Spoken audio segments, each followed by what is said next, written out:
There it went. I'm Tony. It's September, and September is Pediatric Cancer Awareness Month.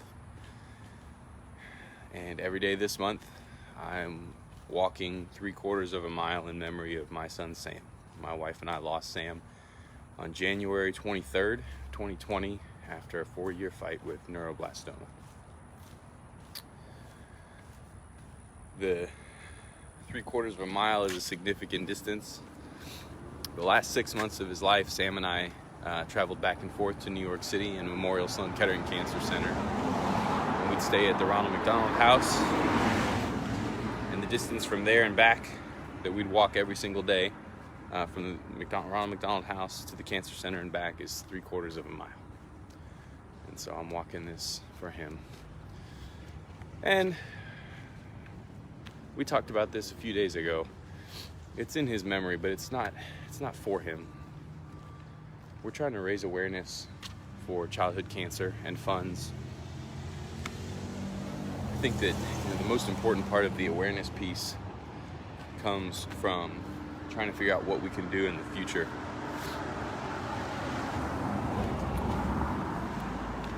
Right now, one of the statistics that you'll see a lot when you look at posts from any cancer family during this time of year is that of the National Cancer Research budget, pediatric cancers get 4%. And that's just not enough. I saw an interesting stat today that that dollar figure is less than Americans spend on Starbucks every year. It's a bummer. I had a text from my dad the other day.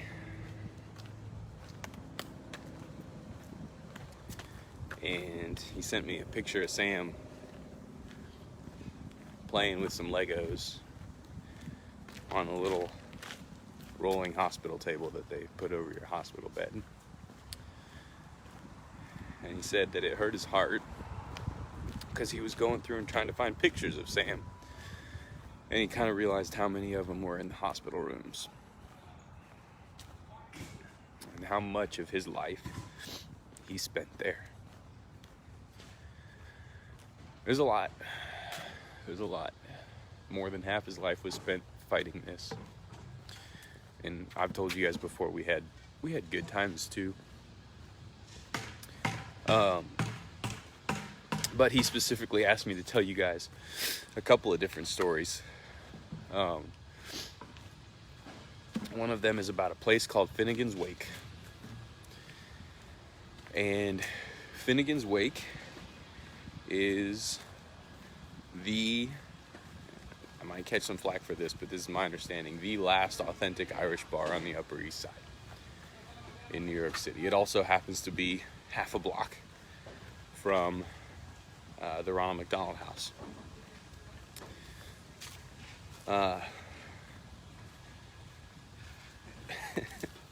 We would spend a lot of time at Finnegan's Wake. I told you guys the other day about Sam's routine. We'd go in, we'd fly into New York, catch a car over to the Ronald McDonald House, unpack our stuff, and immediately walk around the corner to Delicia, which is right across the street from Finnegan's Wake. Well, we'd eat the pizza, and then we would step across the street to Finnegan's Wake for a slice of apple pie. Just apple pie for Sam, never apple pie a la mode. I'm an ice cream guy, so I would eat the ice cream and he would eat the pie. Also, they pour a nice pint over there. And a lot of great things happened at that place. We had all of the wait staff was always super friendly to us. And we had one waitress who we saw almost every time it was lunchtime. And I'm so disappointed in myself that I can't remember her name. But she would see us coming and she would smile and check on Sam and see how he was doing and ask us. And even a few times when we were walking by outside on our way to somewhere else, she'd see us through the window and give a friendly wave and a smile. It felt like it felt like it was. It's a neighborhood bar. The people who live in that neighborhood, that's who frequents it. Not to mention delicious food, not just the pie. But we were in there one time, Sam and I eating lunch,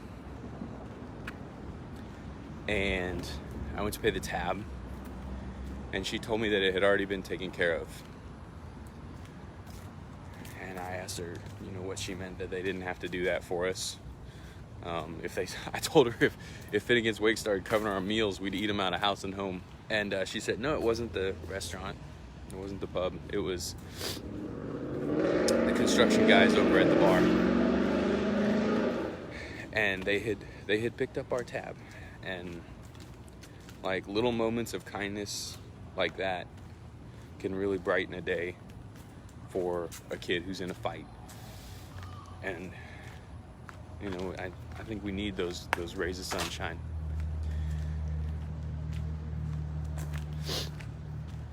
We also met a really nice couple in Finnegan's Wake. Sam and I were in there one evening. He wasn't feeling really good, so he was kind of sitting on my lap. Didn't want to eat his pie. Couldn't even eat. We were just hanging out. And on the way out, a very nice young woman stopped us and said that you guys were just an amazing picture of a father and son. I'm, sorry to bother you. And we struck up a conversation, and that is how we met Christy and Chuck. Christy and Chuck were great. They said they would love to have us over for dinner to cook Sam's favorite meal, which he told them at the time was chicken piccata, which he went through a lot of piccata in his day.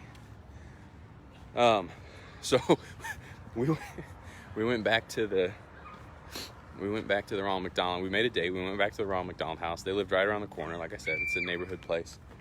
And I remember telling Fang downstairs at the Ronald McDonald house, hey, here's what's going on. Will you call me 15 minutes after we're supposed to be there just to make sure that, we're okay? And, I will admit, I was high alert going in there. But it turned out to be an amazing meal, an amazing conversation, and we made some really great new friends up there. And again, I think it's an important lesson that he learned, that you can run into amazing people all over the place. So you gotta be open to that. And I wanted him to know that.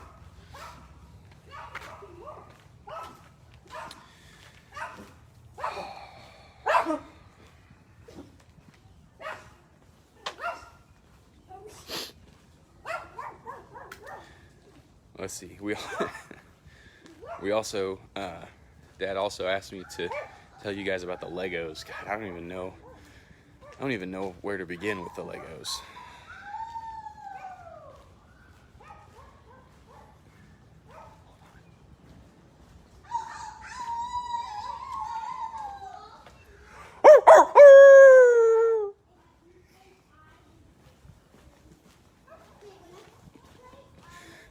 I love messing with the kids.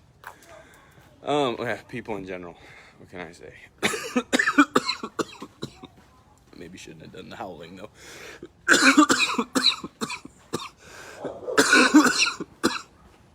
I'm sorry guys, I'm still fighting off this stupid cold. It's not been going well. Sam has been a Lego kid since before all this started. I remember him starting with the little Duplo blocks, but Legos are an easy thing to get and occupy yourself when you're stuck in a hospital room. You can do them on the table, like I said. God,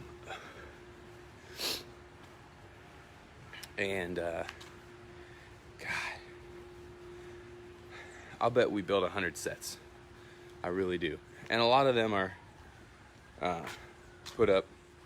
They're still in his room. We've had to move all of them higher because Ben, anything that's on the bottom two shelves is after, and it won't be long until it's all the shelves. But we would sit there, and it was so much fun to build with him because it was always a team effort. he insisted that he couldn't flip the pages and do the bricks. So my job was always either do the bricks or flip the pages, depending on how good he was feeling. Sometimes he couldn't build. There were times where his hands were shaking so bad from what he was working on treatment-wise that he couldn't build. So he would turn the pages and I would build. Sorry. Don't start, Clay, because now you made me start.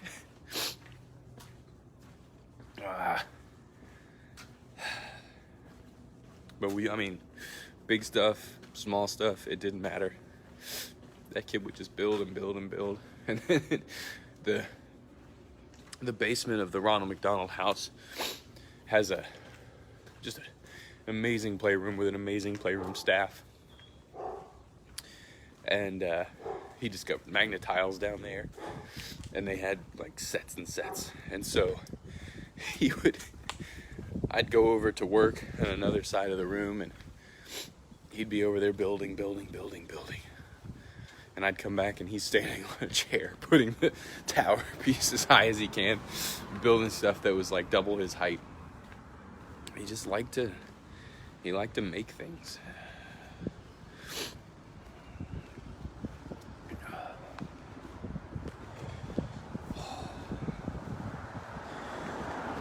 Any of you who've been around the Sam Strong group, the Facebook page, also know about Sam's love of, I don't know a better way to put it. The kid loved dad jokes. And the cornier they were, the better. I'm not gonna do examples today, but like he would just, it's like he collected them. How y'all doing? Good, how are you? Good, thank you.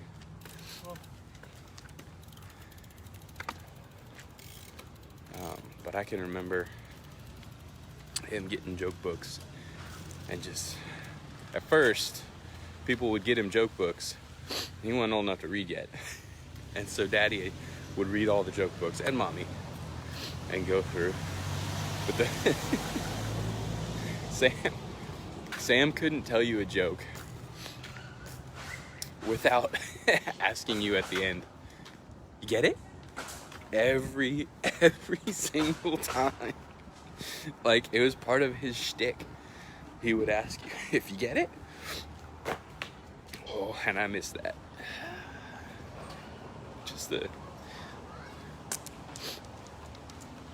He had these faces that he would make.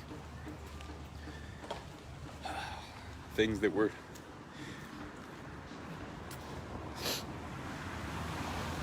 I've had 3 kids. My wife is a teacher, was a teacher, now a director at a school. I've coached soccer teams. I've been around a lot of kids, and the faces that he would make, I never saw him on anybody else. He was such his own, like, person. And I can't remember whether I told you guys this or not, but, early on, when he was 3, 4, 5, I had to be really careful because he has always had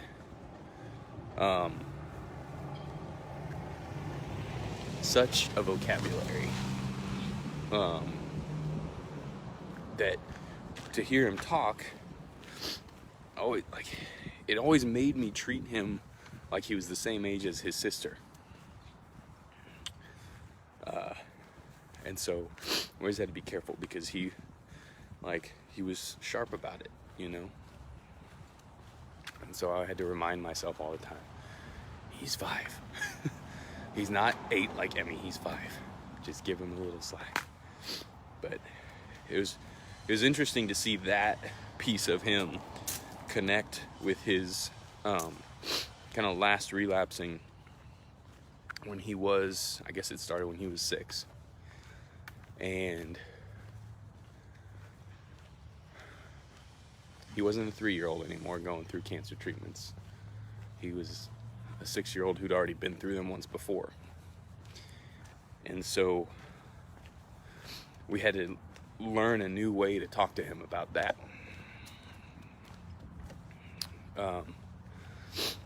There were things that, he knew how bad it was going to be, even if we told him it would be okay and we'd be there with him. And he got bigger and he got stronger. Oh my God. When he was 6, trying to hold him still for a shot he didn't want. Oh my God. It made me stronger trying to hold him, but like, he got good at it. He hated any surprise stuff. And I always tried to walk this line between, because I don't know what the right thing to do is. And so I always tried to walk this line trying to figure out, okay, how much do I tell him ahead of time so that he's prepared for it? And how much do I not tell him so that he doesn't have to fret about it for however long between when I tell him and when it happens? Like, to me, if you got to get the shot anyway, the only thing worse than getting the shot is worrying about the shot for 2 days before you have to get it, and then getting it anyway. And so I remember he hated surprises, but I remember I think it was last year, maybe, when we decided that we would add the flu shot to whatever was just our normal clinic stuff for the day. And he sprung up off my lap before I could grab him, hit the floor, and got himself barricaded behind the chairs. Now, bear in mind, he's screaming the entire time at the top of his lungs, just hollering that he doesn't want it. And we always, Sam was a conscientious kid. Well, that reminds me, I got better stories for after this one. But he worried about what was going on around him with other people. And an example of that is that he worried about scaring the other kids that were at the clinic. And that's what finally got him to simmer down, was when a nurse came in from the outside to check on him. And I just told him, hey, I know you're scared. I know it's a poke you don't want, but they can hear you out there. And I think it sounds a little scarier than it really is. What do you think? He shook his head at me, but he came out from behind the chairs. I think he got a new Lego that day. I'm pretty sure. I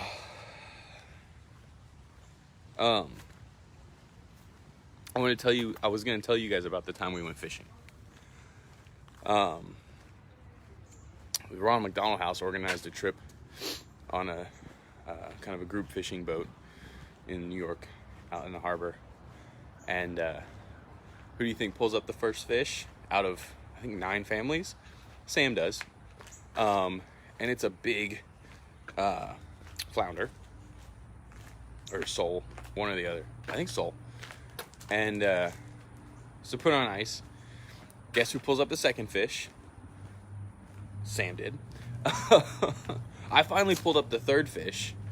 Sam had pulled up this thing, I think it's called a sea robin, and you should Google it. It's like a prehistoric fish. They've been around forever, and they're the craziest looking thing you ever seen. Sam pulled one up the size of his head. I fight in my fish number 3, and it's like that big.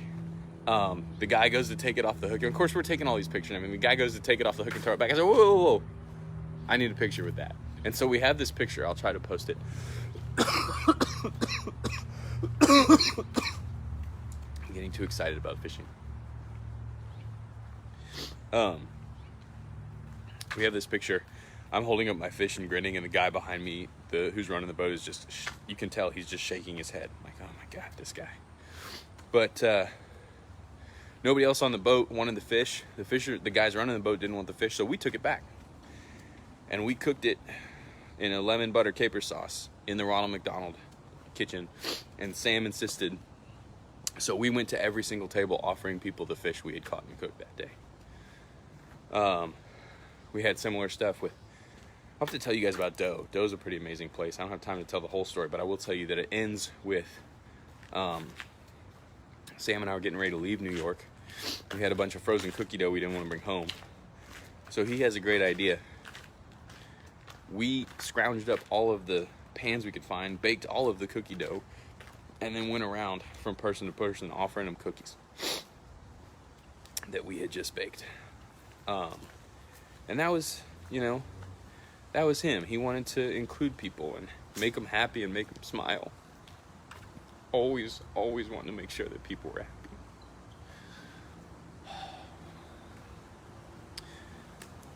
Guys, I'm coming up on it. I should have said this at the beginning, so I'll have to mention it again tomorrow. I got an email, or actually a note from my wife, that Volvo is matching donations that are made to the Alex's Lemonade Stand Foundation over the next 3 days. Today, September 10th through the 13th. Of course, I know most of y'all have already given, and so we really appreciate that. But if you haven't, here's the chance. They're matching all of it. We saw some we learned some interesting things about raising money with this organization this year and the way the matching goes from some of the corporate sponsors. There was one, I think on September 2nd, that gave $10 for every team member. And I've seen teams with like 300 people on them. That's what we're gonna do here. We'll go ahead, we'll get messages out to everybody as a reminder. We'll get you guys to go ahead and sign up.